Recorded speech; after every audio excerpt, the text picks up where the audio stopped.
اعوذ باللہ من الشیطان الرجیم بسم اللہ الرحمن الرحیم رب اشرح لی صدری ویسر لی امری واحلل عقدۃ من لسانی یفقہوا قولی۔ بکر موتی، چوتھا حصہ۔ امام احمد کا کارنامہ اور اس کا صلہ۔ امام احمد رحمۃ اللہ علیہ کی بے نظیر ثابت قدمی اور استقامت سے وہ فتنہ ہمیشہ کے لیے ختم ہو گیا اور مسلمان ایک بڑے دینی خطرے سے محفوظ ہو گئے۔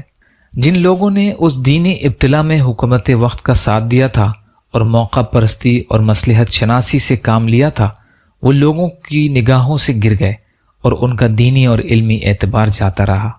اس کے بالمقابل امام احمد رحمۃ اللہ علیہ کی شان دوبالا ہو گئی۔ ان کی محبت اہل سنت اور صحیح العقیدہ مسلمانوں کا شعار اور علامت بن گئی۔ ان کے ایک معاصر قتیبہ کا مقولہ ہے کہ جب تم کسی کو دیکھو کہ اس کو احمد بن حنبل رحمۃ اللہ علیہ سے محبت ہے تو سمجھ لو کہ وہ سنت کا متبع ہے۔ ایک دوسرے عالم احمد بن ابراہیم الدورقی کا قول ہے، جس کو تم احمد بن حنبل رحمۃ اللہ علیہ کا ذکر برائی سے کرتے سنو، اس کے اسلام کو مشکوک نظر سے دیکھو۔ امام احمد رحمۃ اللہ علیہ حدیث میں امام وقت تھے۔ مسند کی ترتیب اور تالیف ان کا بہت بڑا علمی کارنامہ ہے۔ وہ مجتہد فی المذہب اور امام مستقل ہیں۔ وہ بڑے زاہد اور عابد تھے۔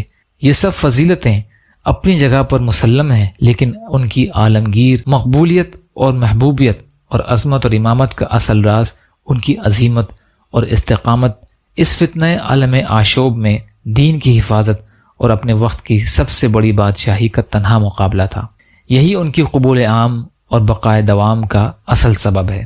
ان کے معاصرین نے جنہوں نے اس فتنے کی عالم آشوبی دیکھی تھی، ان کے اس کارنامے کو عظمت کا بڑی فراخ دلی سے اعتراف کیا ہے اور ان کے دین کی بروقت حفاظت اور مقام صدیقیت سے تعبیر کیا ہے۔ ان کے ہم عصر اور ہم استاد مشہور محدث وقت علی ابن المدینی، جو امام بخاری کے مائی ناز استاد ہیں،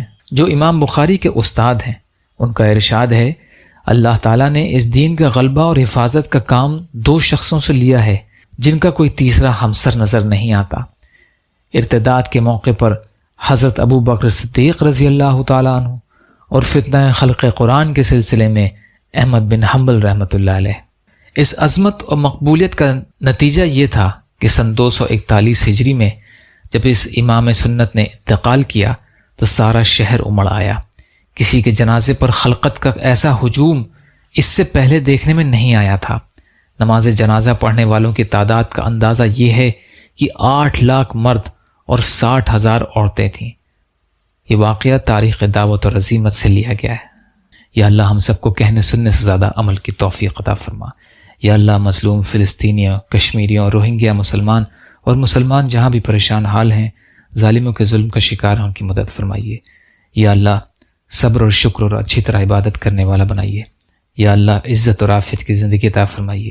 جو مانگا وہ بھی عطا کر دیجیے، جو بھول گئے وہ بھی عطا فرمائیے۔ ربنا تقبل منا انک انت السمیع العلیم برحمتک یا ارحم الراحمین۔ لا الہ الا اللہ محمد رسول اللہ۔ السلام علیکم۔